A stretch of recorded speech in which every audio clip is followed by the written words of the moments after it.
नमस्कार, मैं प्रतिभा भदौरिया और आप देख रहे हैं किनी टाइम्स। आइए नजर डालते हैं आज की मुख्य खबरों पर। दिल्ली एनसीआर में बारिश, कई इलाकों में 3 फीट पानी। एमपी यूपी में बाढ़ जैसे हालात। बनारस में पुलिस चौकी डूबी। छत्तीसगढ़ में महिला पर बिजली गिरी। स्मृति ईरानी बोली, राहुल महिलाओं के समर्थक हैं तो साबित करें। 33% महिला आरक्षण लागू होने दें, पूरा वंदे मातरम भी गाएं। सरकार ने वादे पूरे किए या नहीं, रिव्यू करेगी सीजेपी। कहा जरूरत पड़ने पर दोबारा आंदोलन करेंगे। जंतर मंतर प्रोटेस्ट के दौरान उठाई थी 3 मांगे।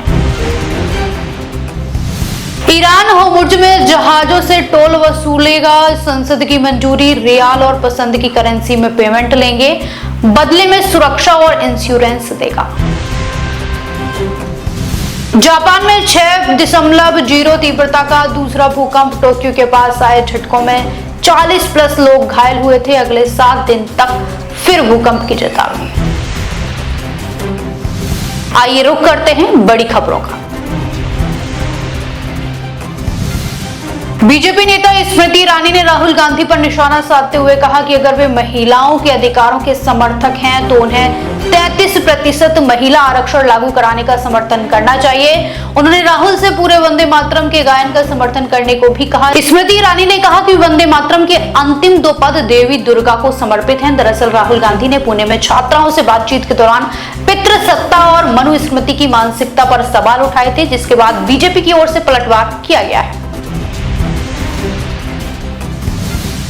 रक्षाबंधन के मौके पर महिलाओं को बसों में मुफ्त सफर की सुविधा मिलेगी। पिछले 9 वर्षों में 2 करोड़ से ज्यादा महिलाएं इस योजना का लाभ उठा चुकी हैं। इस बार त्योहार के दौरान बसों में बढ़ने वाली भीड़ को देखते हुए सुरक्षा व्यवस्था पर विशेष फोकस किया जा रहा है। प्रमुख बस अड्डों और मार्गों पर अतिरिक्त पुलिस व्यवस्था की तैयारी है ताकि महिलाओं को सुरक्षित और सुगम यात्रा मिल सके। वृंदावन योजना से प्रभावित किसानों ने अपनी 7 मांगों को लेकर आवास विकास परिषद के खिलाफ प्रदर्शन का ऐलान किया है। भारतीय किसान क्रांति यूनियन के नेतृत्व में किसान धरना और महापंचायत करेंगे। किसानों की प्रमुख मांगों में पात्र परिवारों को 5% जमीन, गांव में शमशान घाट, बारात घर और खेल मैदान बनाना शामिल है। किसानों ने चेतावनी दी है कि जल्द सुनवाई नहीं हुई तो मुख्यमंत्री आवास की ओर कूच किया जाएगा।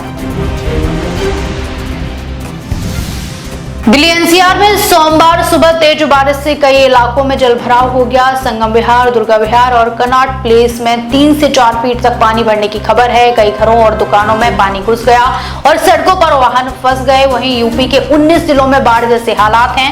92 गांव में फसल प्रभावित हुई है और 26 गांव टापू बन गए हैं। काशी और प्रयागराज में घाट भी जलमग्न है। मध्य प्रदेश में भी भारी बारिश के बीच 22 जिलों में रेड अलर्ट जारी किया गया है।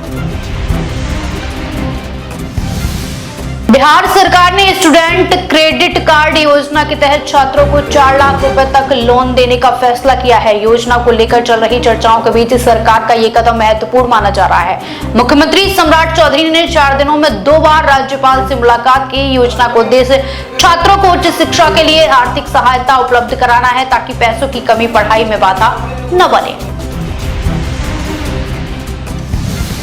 उत्तर प्रदेश के मुख्यमंत्री योगी आदित्यनाथ ने राहुल गांधी पर निशाना साधते हुए आरोप लगाया कि वे अरबन नक्सलियों के हाथों देश को बर्बाद करना चाहते हैं। योगी ने कांग्रेस नेता अजय राय पर भी हमला बोला और उनके धार्मिक स्थलों से जुड़े बयानों और गतिविधियों को लेकर सवाल उठाए। योगी के बयान के बाद बीजेपी और कांग्रेस के बीच सियासी बयानबाजी और तेज होने की संभावना है। केंद्रीय गृह मंत्री अमित शाह पर कांग्रेस नेता पवन खेड़ा की कथित टिप्पणी को लेकर हिमाचल बीजेपी ने विरोध जताया है। बीजेपी ने खेड़ा के खिलाफ एफआईआर दर्ज करने की मांग की है। बीजेपी नेता जम्बाल ने आरोप लगाया कि केंद्रीय मंत्री के लिए आपत्तिजनक भाषा का इस्तेमाल किया गया। बीजेपी ने कांग्रेस से भी इस मामले में कार्रवाई और स्पष्टीकरण की मांग की है।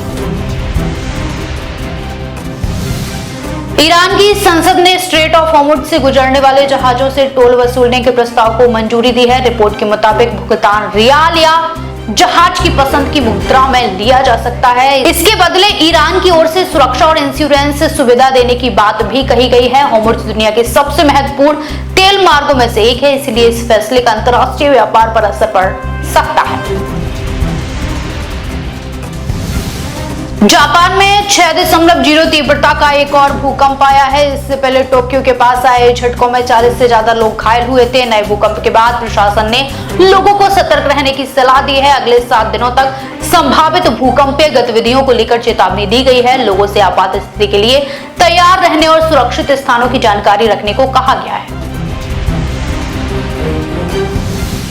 पाकिस्तान के कई शहरों में 12-12 घंटे तक बिजली कटौती से लोग परेशान हैं। कराची में हालात ज्यादा खराब बताए जा रहे हैं, जहां बिजली संकट के खिलाफ लोग सड़कों पर उतर आए हैं। प्रदर्शन के कारण कई जगहों पर ट्रैफिक प्रभावित हुआ और जाम लगा। लोगों का कहना है कि लंबे पावर कट से गर्मी के बीच घरों और कारोबार दोनों पर असर पड़ रहा है। प्रशासन और बिजली कंपनियों पर समस्या के जल्द समाधान का दबाव बढ़ गया है।